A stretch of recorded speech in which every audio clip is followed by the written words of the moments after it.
오늘도 저와 여러분이 무슨 일을 만나든지 항상 은혜를 사모하실 수 있기를 주님의 이름으로 간절히 축원드립니다.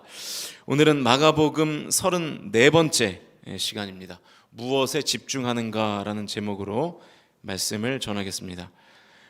예수님께서 예루살렘에서 한 50km 정도 떨어진 거리를 이동했습니다. 두로 지방으로 옮겨가셨어요. 예수님이 옮겨가신 곳에서는 항상 어떤 이벤트가 발생하죠.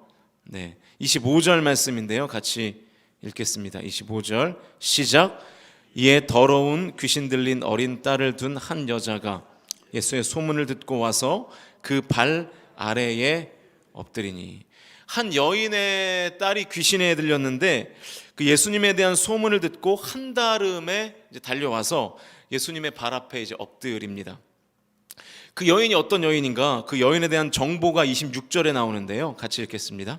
시작. 그 여자는 헬라인이요 수로보니게 족속이라 자기 딸에게서 귀신 쫓아내 주시기를 간구하오는.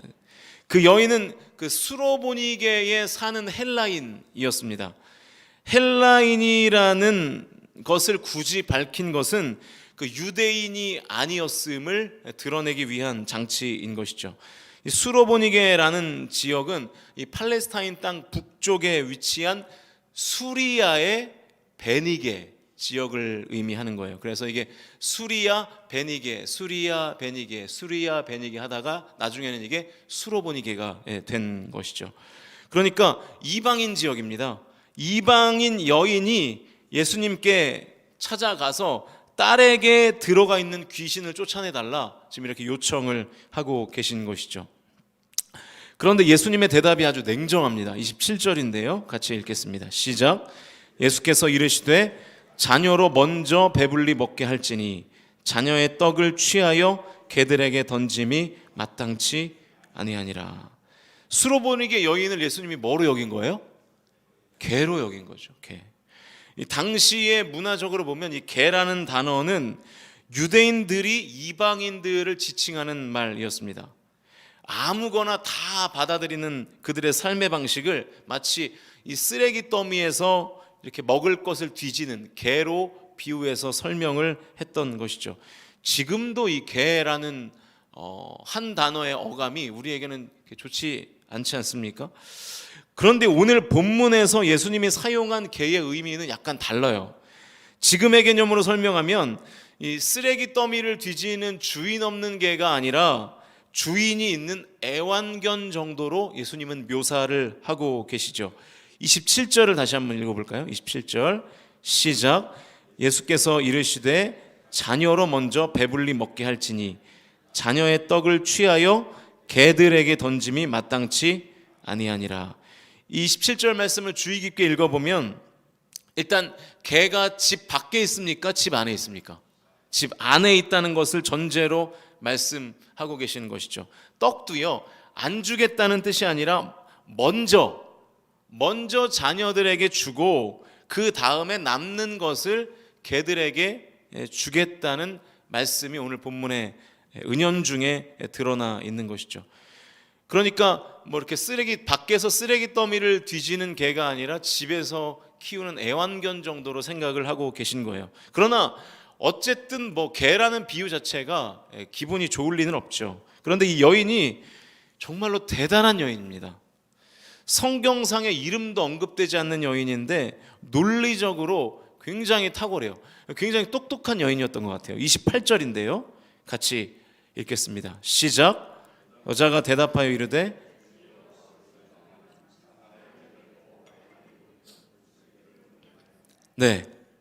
자기 자신을 애완견 취급하는 예수님의 논리를 오히려 역이용하는 거예요. 그러니까 예수님은 너는 애완견이기 때문에 줄 수 없다라고 말씀하고 계시는데 이 여인은 내가 애완견이기 때문에 받을 수 있다라고 지금 이야기를 하고 있는 거예요. 예수님의 말씀이 맞습니다. 저 애완견입니다. 그런데 애완견은 상 아래에서 아이들이 떨어뜨리는 부스러기는 먹지 않습니까? 그러니까 본인이 예수님이 그게 프레임 전쟁이라 그러잖아요. 예수님이 그 수로보니게 여인에게 애완견이라는 프레임을 씌웠어요. 그랬더니 이 여인은 그 프레임을 스스로 더 뒤집어 쓰면서 그 프레임 안에서 얻을 수 있는 유익을 오히려 예수님에게 요구하고 있는 거예요. 그러니까 논리적으로 너무 논리가 탄탄한 거예요. 너무 똑똑한 거예요. 어떻게 이런 대답을 할 수 있었을까라는 생각이 들 정도로.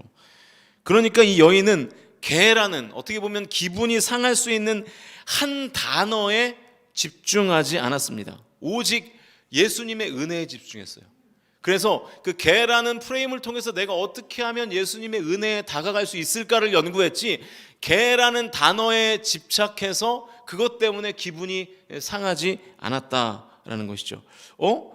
예수님이 날 애완견으로 비유하시네, 날 개에 비유하시네. 그러면 애완견으로서, 개로서 내가 예수님의 능력을 경험할 방법이 뭘까를 생각했던 거예요. 굉장히 똑똑한 여인입니다. 예수님의 논리를 역이용해서 결국 예수님의 능력을 경험하죠. 29절과 30절인데요. 같이 읽겠습니다. 시작. 예수께서 이르시되 이 말을 하였으니 돌아가라, 귀신이 내 딸에게서 나갔느니라 하시매, 여자가 집에 돌아가 본즉 아이가 침상에 누웠고 귀신이 나갔더라. 오늘 본문에는 안 나오는데요, 병행 구절인 마태복음 15장에 보면 예수님이 이 여인에게 감탄을 하십니다. 화면을 보시면서 마태복음 15장 28절 말씀 같이 읽겠습니다. 시작.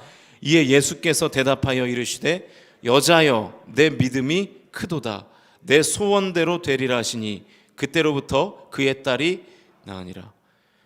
어마어마한 칭찬이죠. 네 믿음이 크도다. 예수님의 크다고 칭찬하신 수로보니게 여인의 믿음이 어떤 내용으로 채워져 있습니까? 오직 예수님께 집중하는 믿음이에요. 나를 개로 비유하는, 당시에는 어쩌면 가장 모욕적인 단어를 들어도 관심이 없는 거예요. 시험 들지 않는 거예요. 더 정확하게 얘기하면 오히려 관심이 많았죠. 그러니까 이 부스러기라는 개념을 생각해낸 것이죠. 주님이 나를 개로 여기니까 내가 그럼 개로 인정하고 그 개로서 내가 받을 수 있는 은혜가 무엇인지를 떠올리게 되니까 부스러기가 생각이 난 것입니다. 그 어감이 좋지 않은 단어를 오히려 은혜를 받아야 하는 근거로 아예 치환을 해버린 것입니다. 수로보니게 여인은 스스로 작은 강아지가 되어서 작은 아이가 흘린 작은 음식이라도 먹기를 사모하는 믿음을 가지고 있었던 사람이었던 것이죠. 저와 여러분에게도 이 믿음이 있게 되시기를 주님의 이름으로 간절히 축원드립니다. 내 삶에 벌어지는 모든 일을 오직 주님께 집중하는 계기로 삼는 지혜가 우리에게는 필요합니다.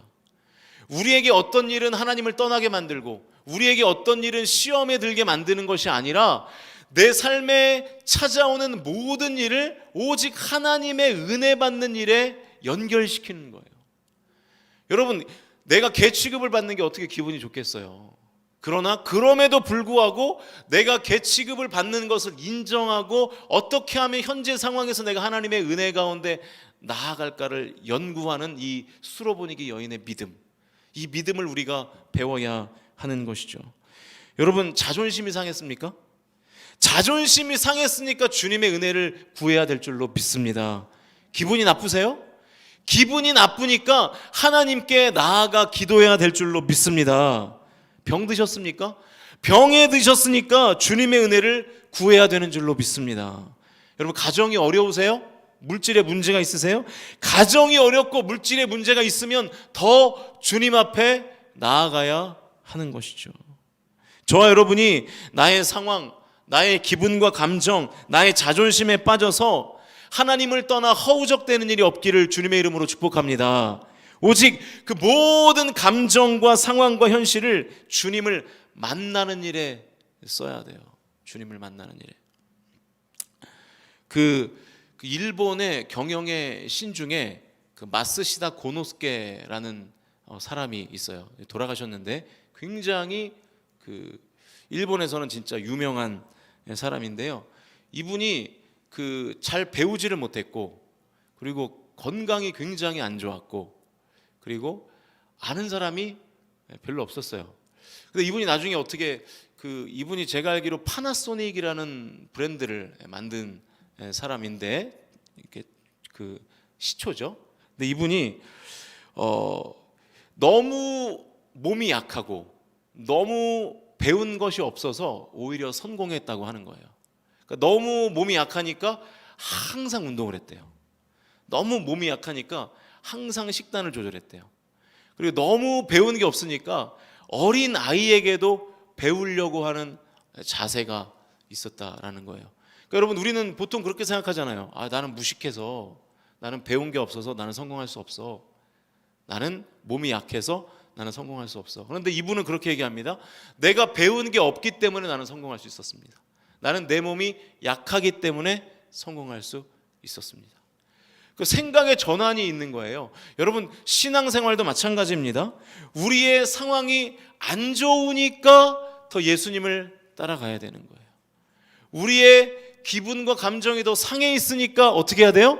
예수님께 나아가야 되는 거예요. 우리의 현실이 너무나 결핍이 많고 어려우니까 어떻게 해야 돼요? 예수님께 나가야 되는 거예요. 그게 예수님을 멀리하는 어떤 주제가 되면 안 되고 예수님께 나아가야 하는 근거가 되는 것이죠. 저와 여러분이 모든 상황 속에서 주님을 찾는 믿음을 가지실 수 있기를 주의 이름으로 간절히 축원드립니다. 이 스로보니게 여인처럼 주님께서 네 믿음이 크도다, 내 믿음이 크도다 말씀하시는 그 근거는 모든 상황을 주님의 은혜 받는 데에 연결시킨 거예요. 모든 상황을. 어떤 상황은 주님의 은혜 받는 데 연결을 하고, 어떤 상황은 오히려 주님과 연결된 그 끈을 단절하는 상황으로 바뀌는 것이 아니라 모든 상황을 다 주님의 은혜를 받는 일에 연결시켰습니다. 그래서 결국에는 치유라는 능력과 기적을 경험하는 삶을 이 스로보니게 여인이 살 수 있게 된 것이죠. 저와 여러분이 모든 상황을 예수님께 연결하는 지혜를 발휘하실 수 있기를 주님의 이름으로 간절히 축원드립니다. 그래서 저와 여러분의 삶에 치유의 능력, 결핍이 채워지는 하나님의 은혜와 기적이 나타나실 수 있기를 주님의 이름으로 진심으로 축원드립니다.